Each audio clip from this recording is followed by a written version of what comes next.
يا جماعه العربيات الاس يو في اللي بتبقى عاليه عن الارض دي اللي كلنا نفسنا انا جايب لك النهارده ارخص عربيه اس يو في في مصر. تعال نبص عليها. الكايل اكس 3 برو، العربيه دي اخت الشيري تيجو 4 برو. العربيه دي يا جماعه هي ارخص عربيه اس يو في في السوق المصري دلوقتي. 1500 سي سي تربو، 156 حصان، 210 نيوتن. السي في تي بيديك 9 نقلات وهميه. طبعا عربيه 4 سلندر، دفع امامي للعجلات، دي اعلى فئه. بص بقى العربيه فيها ايه.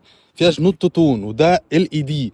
وعندك هنا بروكسيميتي كي، العربيه مجرد ما بقرب بتفتح، مجرد ما ببعد بتقفل. وفيها وحده رفع، الازاز ده يقفل لو انا بعدت عن العربيه خالص. وفيها شاشه 10 وربع بوصه بتدعم ابل كار بلاي وايرلس يا جماعه. وفيها عدادات ديجيتال هنا، وفيها 4 ايرباج هنا وفي الكرسيين دول. وعندك هنا شاحن وايرلس مكان هنا، شاحن وايرلس. وعندك فرامل يد كهرباء واوتو هولد وستارت ستوب انجن مكانه حلو قوي. وعندك فتحه سقف بانوراما طويله جدا، والاضاءه الداخليه من ال اي دي. وعندك ورا هنا التكييف الخلفي، فتحات تكييف خلفيه مع مخرج يو اس بي عشان تشحن موبايلك. وعندك كمان الفرش كله من الجلد، والجلد والله بتاع لذيذ ولونين.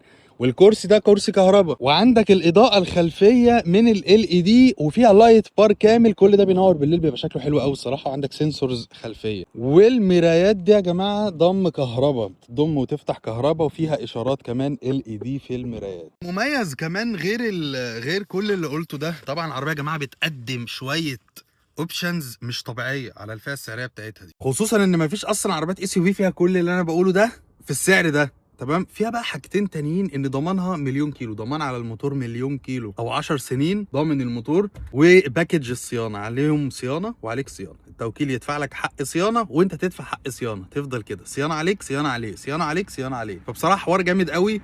واعتقد ان هو ساري لحد شهر 6. ممكن بعد شهر 6 تساله الوكيل تاني عليه، لان هو ممكن يرجعه تاني، الله اعلم. بس هو ساري لحد شهر 6 اللي احنا فيه ده. بصوا يا جماعه تقفيله الموتور عامله ازاي.